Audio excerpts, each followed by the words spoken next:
Tired of the everyday routine? Ever dream of a life of romantic adventure?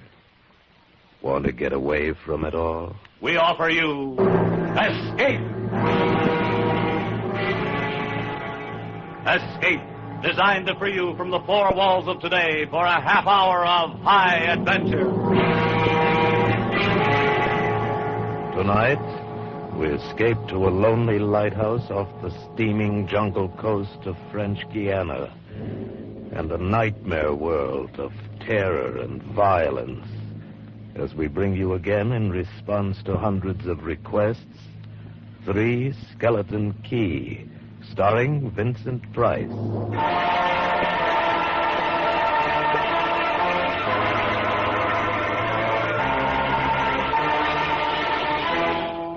Picture this place. A gray tapering cylinder welded by iron rods and concrete to the key itself. A bare black rock, 150 feet long, maybe 40 wide. That's at low tide. At high tide, just the lighthouse, rising 110 feet straight up out of the ocean. And all about it, the churning water, gray-green, scum-dappled, warm as soup, and swarming with gigantic bat-like devilfish, great violet schools of Portuguese man-o'-war, and yes, sharks, the big ones, the 15-footers. And as if this weren't enough, there was a hot, dank, rotten-smelling wind that came at us day and night off the jungle swamps of the mainland. A wind that smelled like death. A wind that had smelled the slow and frightful death that came one night to this bare black rock. Set in the base of the light was a watertight bronze door, and in you went. And up. Yes, up and round, past the tanks of oil and the coils of rope, casks of wicks, racks of lanterns, sacks of spuds and cartons and cans, and up, round and round. Over the light storeroom was the food storeroom, and over the food storeroom was the bunk room where the three of us slept. And over the bunk room was the living and cooking room, and over the living and cooking room was the light. She was a beauty, big steel and bronze baby with the sun gleaming through the glass walls all about, bouncing blinding little beams off the big shining reflectors, glittering and refracting through her lenses, the whole gigantic bulk of her balanced like a ballerina on the glistening steel axle of her rotary mechanism. She was a sweetheart of a light.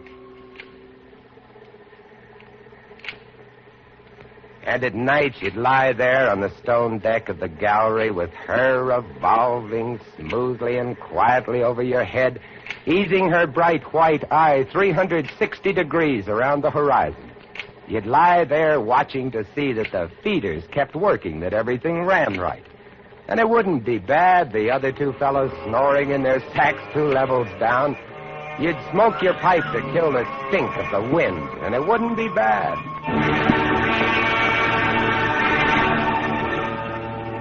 About those other two, Louis and Auguste. What a pair. Louis, he was head man, was a big fellow from the Basque country, black beard, little hard black eyes, and a pair of arms that I tell you, those arms were as big around as my legs. Yes, head man he was, and what word he let go was law. A silent fellow, and although I spent my first 2 weeks trying to strike up a real conversation, the most I could ever get out of him was... John, I took up this profession because I don't like people. They want to talk too much. It's quiet work, light tending. Let's keep it that way. You're getting to be as bad as Auguste. I thought maybe for once they'd send me somebody... That was Louis. When he accused me of becoming like Auguste, I quieted down, because Auguste was the talkingest man I'd ever met. The talkingest and the ugliest. He was hunchbacked, stood 4 feet high, had red hair and big blue eyes. It seems he'd been an actor in Paris. Yes, indeed. Played in over 200 different productions, dear boy, at the Grand Guignol. Oh, but it was monstrous horrible, the way we used to scare the audiences.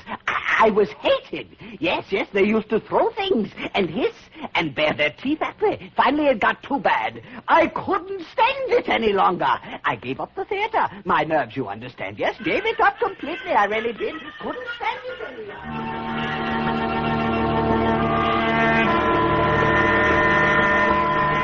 It all started one morning at 2:30.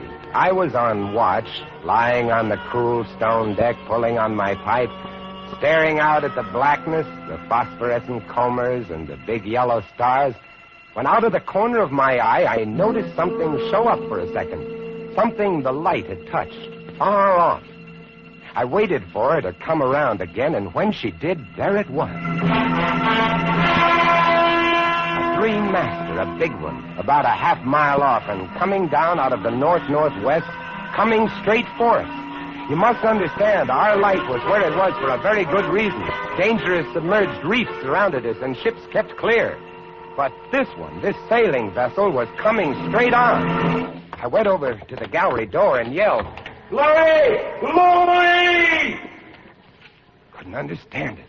I waited for the light to come around again. What is it? Ship headed for the reef. Hurry right up. I had the glasses out now. I couldn't read her name, but I could see her quite plainly. All sails set, the foam creaming away under her bow, her beautiful lines. A Dutch ship, I guessed her. But why didn't she turn? Every time it passed, our light hit her with the glare of day. Ship? Where? Northwest. The light will touch her in a moment. Can't they see? Look at her. She just keeps coming on. Yeah, the squarehead. What is it? What is it? Watch northwest.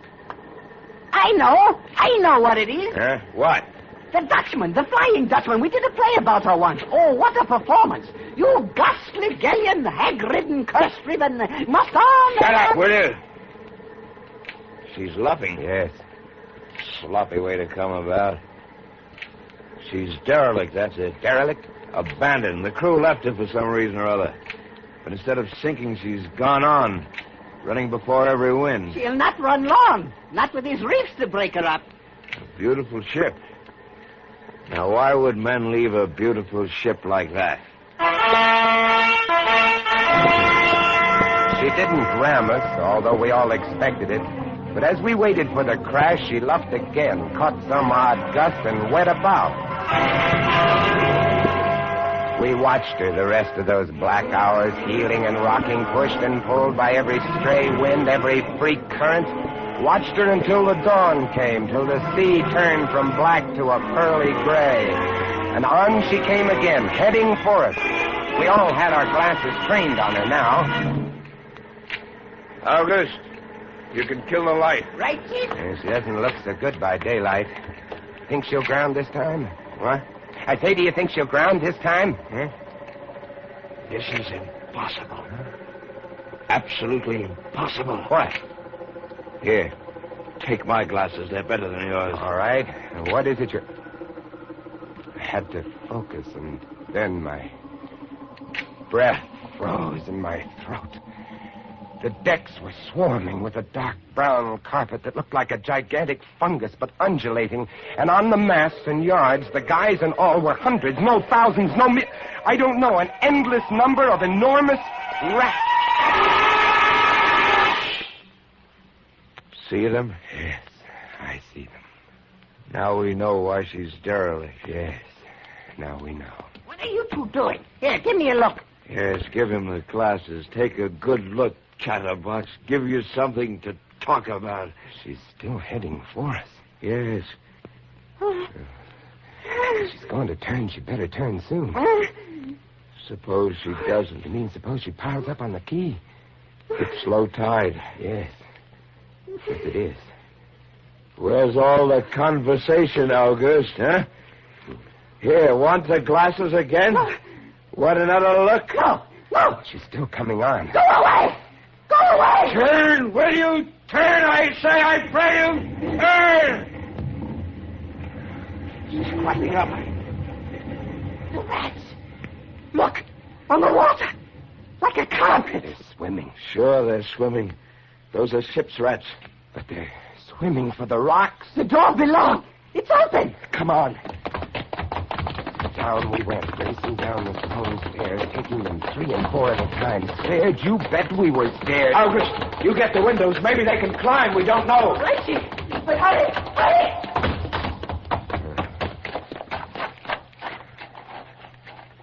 Look. See them? No. Oh, yes, I do. Up at the other end of the rock. Look at the millions. They smell us. Here they come. Close the door. Here. Let me. Oh, move. You move. See? Made it. Holy. That was close. One guy in. Look, there. Get it! This is a cat, bigger. His eyes were wild and red, his teeth long and sharp and yellow. He went for us, starving, ravenous, and we fought him, fought that one rat all over the room. It was, oh, believe me, I do not exaggerate, it was like fighting a panther. Got him. We better get aloft.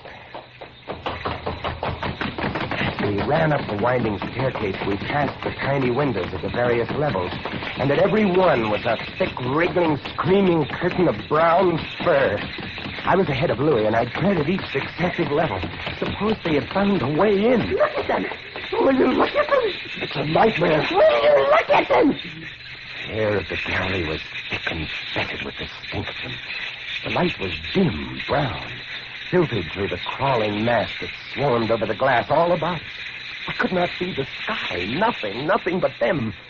Their red eyes, their claws, their wriggling, hairy snouts, their teeth. The rats. They screamed and howled and threw themselves against the glass. They were starving. And we three, we stood very quietly. Oh, yes, very quietly in the center of the classroom under our beautiful light. We waited. What can we do? What can we do? Take it easy, old man. Take it easy. I just can't. It don't do any good to stand here and shake. That's right. Anybody want a cigarette? Yes, I have one. Thank you. Good boy. We've got to keep calm about this thing. Here's a light. They don't like the fire, do they? Guess not. Give me another match. You don't like that much, do you? Don't rile them, August.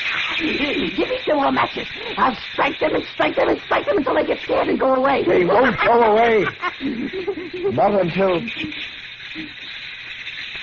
Finish it, Chief. Not until what? Not until they've been fed.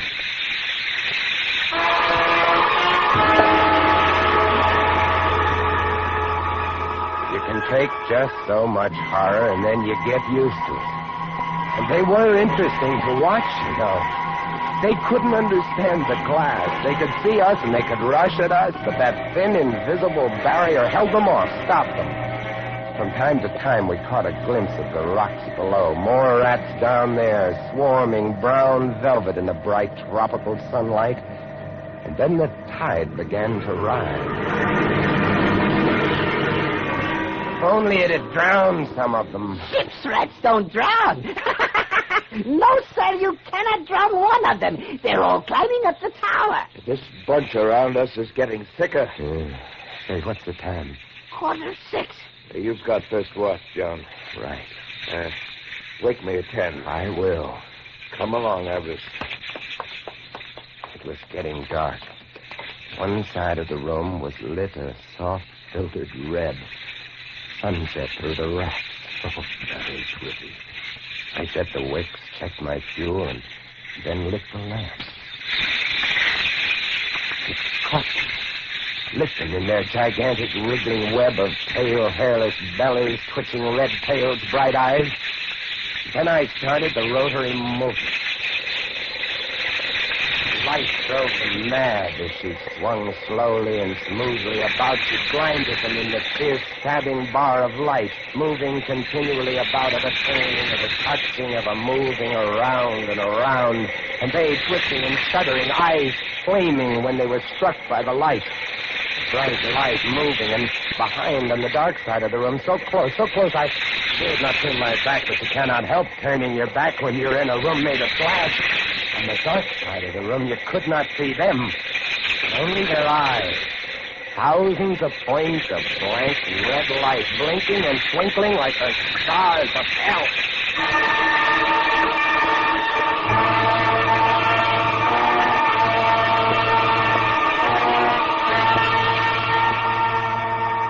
Louis relieved me at 10, but I didn't get much sleep that night, and when I came up into the gallery early next morning, there stood August, his back to me. He was bowing to the rats, waving his arms and making a speech. I am going to play once again that magnificent role which made me the toast of the Paris theater. Prelotte, the evil genius of the medieval underworld. I am he who did guide the dark soul of the Maréchal into the nether path. Do not be frightened, little children. I will not hurt you. I stood staring at him, horror-struck, but he didn't notice me. The man had gone mad. He kept turning, telling his stories to all the rats, leaving no one out. August! August! Ah, another one. A latecomer. Take a seat on the aisle, dear patron. August, move over there. Stop it. Let the gentleman be But he seated. didn't Come, stop. come. He went on, bowing and scraping to the rats, his big blue eyes rolling and winking, his wild red hair waving about him. I grabbed him by the arm. Slapped his face. He looked at me like a child. And then his face screwed up. He looked as though he were about to cry. Go below, go on. Oh, very well, then.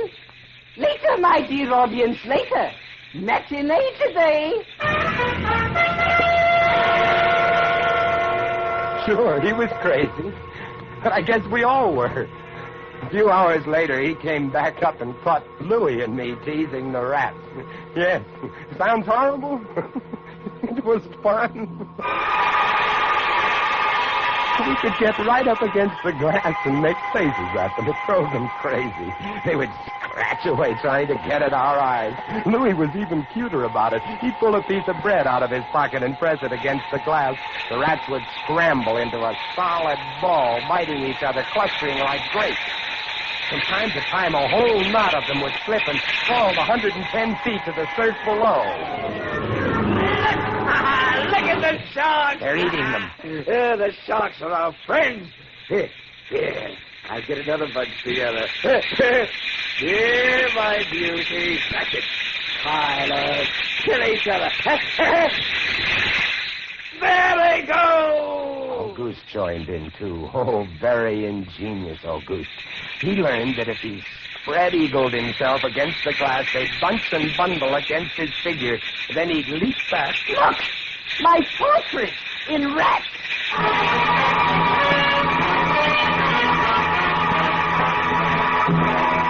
It went on all day.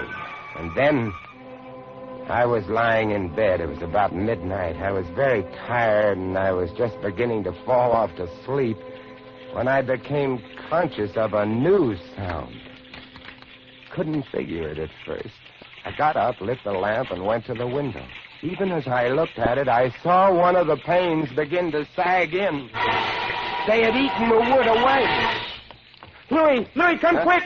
What is it? They found a way in. I held the glass with my hand. Now they were all going crazy, and assured of the success of this maneuver, were all nibbling away at the wood. Louis ran below and then returned with a large sheet of tin. We spread it against the window and hammered it into place. Even as we did so, we felt the heavy body thudding against the other side as the window gave way. That ought to hold. If it doesn't, we're done for. Rats can't eat tin. No, they can't. What was that? I don't know. It came from below. Storeroom window. They're in. They're swarming up the stairs. Drop the trap. Right. Two of them got in. Let's go after them. We didn't have to go after them. They came at us. I leaped to one side and grabbed the marlin spike, swung, and snatched one in midair. No! I whirled to see Louis with the other. It had ripped his hand open, and the blood was pouring all over the place. He held his hand aloft and kicked at the snarling rat. I stepped and swung and got him. My hand! He got my hand! That's both of them, Louis. I'll get you something to tie that up. Blood! Look at it, my blood! I'm bleeding! Now, don't worry about it, Louis. Here, look. I'll wind this kerchief around it. It'll be okay. Blood! There now, it's not bad, just the flesh. Then I became conscious of another new sound. They were gnawing their way through the wooden trap door. I watched the wood fascinated. Even as I did, it began to give way, and a bristling, whiskery nose showed through. Louis, we got to go up. Next level was the living quarters in the kitchen. I slammed the trap door there, too, but it, too, was wood. My blood! What are we going to do? I don't know. We'll be through this one in a moment. The gallery. The trap door in the gallery is metal. Good. Come on. We made it. We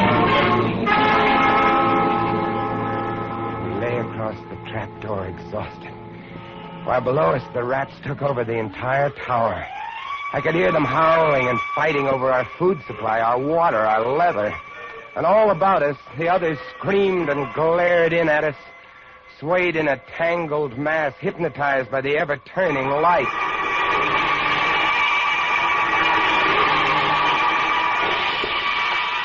By morning, the air in the little room was horrible. Until now, we'd been getting air from the tower below. Now that was sealed off.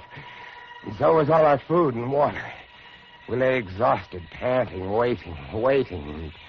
The hours crawled on.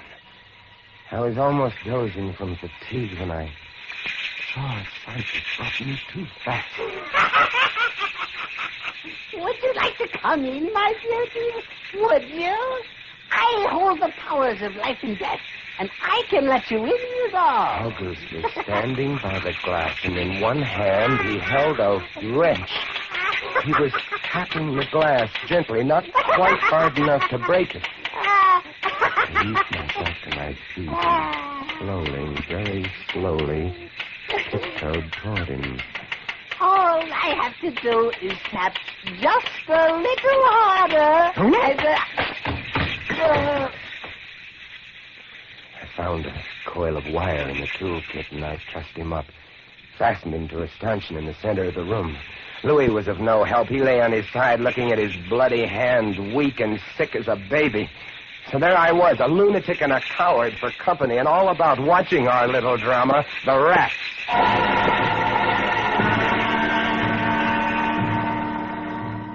The day dragged by. The supply boat wasn't due for another 12 days. I don't know what they could have done if they had come. We had only one way of summoning them, and that was to shoot off distress rockets, but the rockets were 4 floors below. And even if they'd been right there in the gallery, I couldn't have opened a window to fire them. That night, I tended the light, but its flame was devouring our oxygen. The following day, we lay, thirst-tormented, starving, waiting, and the following night, I again tended the light, but the small supply of spare wicking we kept in the gallery had become exhausted, and quite suddenly, about midnight, the light went out. There was nothing I could do. Wicks were stored 3 levels below. Nothing I could do. Nothing. From time to time, I'd strike a match to see the clock. When I did, it lit up the million red eyes about us. All about us. Watching. Waiting. Below, it had grown quiet. They'd cleaned us out, and now they, too, were waiting. All waiting. And then, the rats, quite suddenly, were silent. And then I heard it.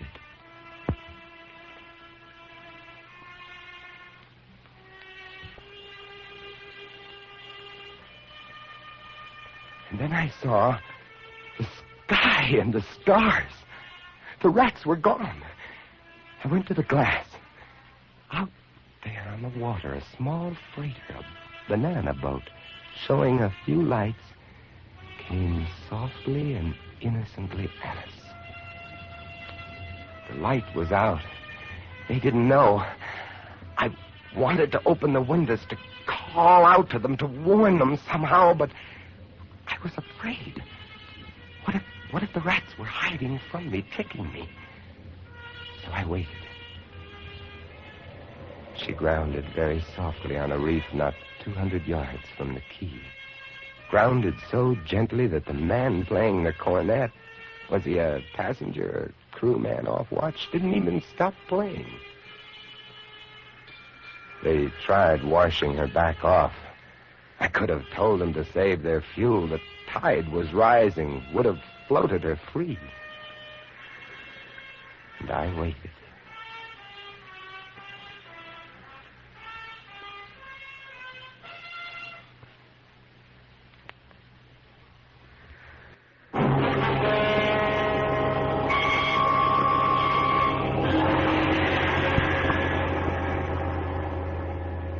That's all.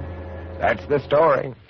The sun came up and there wasn't a rat on the whole quay. Every last one of that terrible army had left us, gone back to sea on their new ship.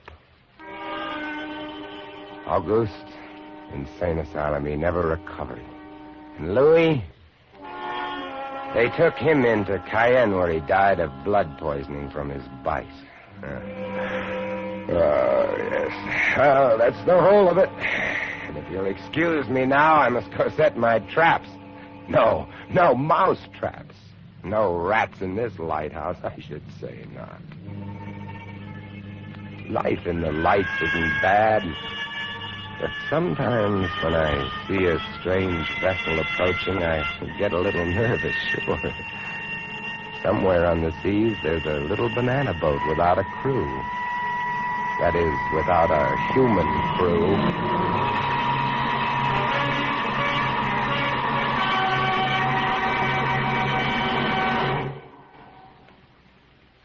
Escape is produced and directed by William N. Robeson. Tonight we have presented Three Skeleton Key by George Toulouse, adapted for radio by James Poland, starring Vincent Price as Jean. Supporting Mr. Price were Harry Bartell as August and Jeff Corey as Louis. Sound effects on Three Skeleton Key, created by Cliff Thorsness and executed today by Mr. Thorsness, Gus Bays, and Jack Sixsmith, have been awarded the Best of the Year by Radio and Television Life magazine. Harry Essman was at the control panel, and special music was arranged and conducted by Del Castillo. This is CBS, the Columbia Broadcasting System.